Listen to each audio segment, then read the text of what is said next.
Bismillahirrahmanirrahim. Assalamualaikum warahmatullahi wabarakatuh. Alhamdulillahirrabbilalamin. Puji syukur kepada Allah Subhanahu wa Ta'ala yang telah memberikan banyak kenikmatan berupa kesehatan dan keberkahan dalam hidup kita, insya Allah. Sholawat serta salam tidak lupa kita haturkan kepada Nabi Muhammad SAW. Allahumma sholli ala sayyidina Muhammad wa ala alihi wa sahbihi wa salim taslima. Saudaraku seiman yang dimuliakan Allah Subhanahu wa Ta'ala, Rasulullah Shallallahu Alaihi Wasallam menangis mendengar kisah keluarga dan perkara pohon kurma. Pada suatu waktu di zaman Nabi Muhammad SAW terdapat seorang sahabat bernama Abu Dujana. Setiap usai menjalankan ibadah sholat subuh berjamaah bersama baginda Nabi, Abu Dujana selalu tidak sabar untuk berdiri dan bergegas pulang. Ia selalu terburu-buru tanpa menunggu bacaan doa yang dipanjatkan Rasulullah selesai. Pada satu kesempatan, Rasulullah mencoba meminta penjelasan pada pria tersebut. "Hai, apakah kamu tidak punya permohonan yang perlu kamu sampaikan kepada Allah, sehingga kamu tidak pernah menungguku selesai berdoa? Kenapa kamu selalu ingin buru-buru pulang? Ada apa?" tanya Nabi. Abu Dujanah menjawab, "Iya ya Rasulullah, ada satu alasan." "Apa alasanmu? Coba kamu utarakan," perintah baginda Nabi. "Begini ya Rasul," kata Abu Dujanah memulai menguraikan jawabannya. "Rumah kami berdampingan persis dengan rumah seorang laki-laki. Di atas pekarangan rumah milik tetangga kami ini terdapat satu pohon kurma menjulang. Dahannya menjuntai ke rumah kami. Setiap kali ada angin bertiup di malam hari, kurma-kurma tetanggaku tersebut berjatuhan di atas genting dan masuk ke halaman rumah kami. Ya Rasul, kami ini keluarga yang tidak punya. Anakku sering kelaparan karena kurang makan. Saat anak-anak kami bangun, apapun yang didapat mereka makan. Oleh karena itu, setelah selesai sholat, aku bergegas segera pulang sebelum anak-anakku tersebut terbangun dari tidurnya. Kami kumpulkan kurma-kurma milik tetangga kami tersebut yang berjajaran di rumah, lalu kami kembalikan kepada pemiliknya," cerita Abu Dujanah. Abu Dujanah melanjutkan ceritanya. "Suatu saat dia terlambat pulang. Anakku sudah terlanjur makan kurma hasil temuan di halaman rumah kami. Dengan mata kepalaku sendiri, aku melihat anak-anakku sedang mengunyah kurma basah di dalam mulutnya. Ia habis memunguti kurma yang telah jatuh di halaman rumah kami semalam. Mengetahui itu, lalu jari-jari tanganku kumasukkan ke mulut anakku waktu itu. Kami keluarkan apapun yang ada di sana. Aku katakan, 'Nak, janganlah kau permalukan ayahmu ini di akhirat kelak.' Anakku menangis ya Rasul." Kedua pasang kelopak matanya mengalirkan air mata karena sangat kelaparan. "Wahai Rasulullah, aku katakan kembali kepada anakku waktu itu, hingga nyawamu lepas pun, aku tidak akan rela meninggalkan harta haram dalam perutmu. Seluruh isi perut yang haram itu akan aku keluarkan dan akan aku kembalikan bersama kurma-kurma yang lain kepada pemiliknya yang berhak."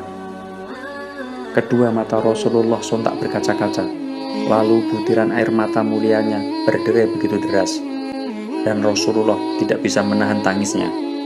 Lain hari, Rasulullah lalu mencoba mencari tahu siapa sebenarnya pemilik pohon kurma yang dimaksud Abu Dujanah. Abu Dujanah pun kemudian menjelaskan, pohon kurma tersebut adalah milik seorang laki-laki munafik. Tanpa basa-basi, baginda Nabi mengundang pemilik pohon kurma. Rasul lalu mengatakan, "Bisakah tidak jika aku minta kamu menjual pohon kurma yang kamu miliki itu? Aku akan membelinya dengan 10 kali lipat dari pohon kurma itu sendiri. Pohonnya terbuat dari batu zamrud berwarna biru, disirami dengan emas merah, tangkainya dari mutiara putih. Di situ tersedia bidadari yang cantik jelita sesuai dengan hitungan buah kurma yang ada." Begitu tawa Rasulullah. Pria yang dikenal sebagai orang munafik ini lantas menjawab dengan tegas, "Saya tidak pernah berdagang dengan memakai sistem jatuh tempo. Saya tidak mau menjual apapun kecuali dengan uang kontan dan tidak pakai janji kapan-kapan." Tiba-tiba Abu Bakar datang, lantas berkata, "Ya sudah, aku beli dengan 10 kali lipat dari tumbuhan kurma milik Pak Fulan yang varietasnya tidak ada di kota ini, lebih bagus jenisnya."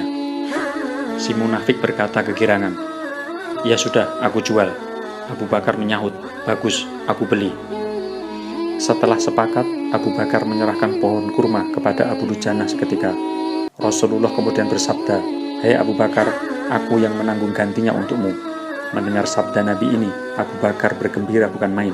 Begitu pula dengan Abu Dujana. Sedangkan si munafik berlalu. Ia berjalan mendatangi istrinya, lalu menceritakan kisah yang baru saja terjadi. "Aku telah mendapat untung banyak hari ini.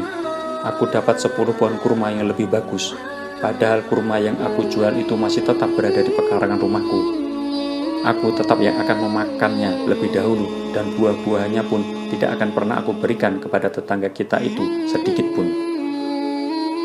Malamnya, saat si munafik tidur dan bangun di pagi harinya, tiba-tiba pohon kurma yang ia miliki berpindah posisi, menjadi berdiri di atas pohon milik Abu Dujana. Dan seolah-olah tak pernah sekalipun tampak pohon tersebut tumbuh di atas tanah si munafik. Tempat di mana pohon itu tumbuh terlihat rata dengan tanah, sehingga membuatnya keheranan tiada tara. Dalam kisah ini dapat kita ambil pelajaran betapa hati-hatinya sahabat Rasulullah tersebut dalam menjaga diri dan keluarganya dari makan harta haram. Sesulit apapun hidup, seberat apapun hidup, seseorang tidak boleh memberikan makanan untuk dirinya sendiri dan keluarganya dari barang haram. Setiap kebaikan akan dilipat gandakan pahalanya oleh Allah Subhanahu wa Ta'ala 10 kali lipat sebagaimana janji Rasulullah. Adapun hasil daripada janji itu bukanlah dibayar sekarang di dunia, melainkan di akhirat kelak. Ibarat kebun, dunia ini adalah tempat bercocok tanam, bukan tempat memanen. Semoga kisah ini dapat menjadi pelajaran buat kita semua, sehingga kita bisa mengambil hikmahnya, serta dapat kita aplikasikan dalam kehidupan sehari-hari. Dan semoga Allah Subhanahu wa Ta'ala memudahkan segala urusan kita. Amin ya rabbal alamin. Wallahu a'lam bishawab.